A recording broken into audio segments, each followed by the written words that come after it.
So many of my female clients in particular come to me and they've got a lot of anxiety, and they come to me for help, but they're not really sure why they've got anxiety.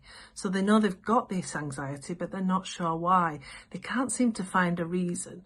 And usually their life's good, right? They've got a good life. They've done everything they needed to do in life, and they expected to be happy. And yet they're still anxious. And so they're confused. And a lot of my work with clients is helping them unpick what is going on underneath this anxiety. So anxiety is classed as an inhibitory emotion. To inhibit means to push down, doesn't it? To push down, to push out of awareness, to keep away.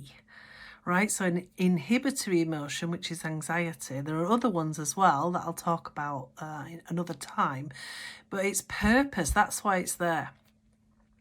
And so we need to look at, right, okay, what are all these emotions that you've been inhibiting all your life in some instances that has created this anxiety? Because the anxiety is trying to push them down and the emotions are trying to push up. And that's really what is at the root of most anxiety, especially that type of anxiety that people don't really know why they've got it, right? Because we're meant to be anxious sometimes, aren't we? And that's understandable. If you've got something, an exam or a performance or something, that's very normal, or an interview, normal to have anxiety. But if you've got anxiety that you're not sure why, there's usually a reason, and it's usually because that anxiety is trying to push down, to inhibit the core emotions underneath.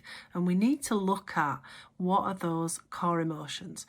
And that's some of the work I'm going to be doing in the Heart Space membership, which is a therapeutic space for women to come together and do therapeutic work without having one-to-one sessions every week, which most people don't have time for and can't afford anyway. So it's a way of doing that work, but doing it in a slower way, a bit like therapy light. And it's about coming together and supporting each other to work through some of this stuff. Because when you release some of those emotions that you've been bottling up your whole life in a really safe way, it's very, very beneficial, and you tend to find that your anxiety goes down. I'm Tracy Ann Wood. I'm a therapist. Bye for now.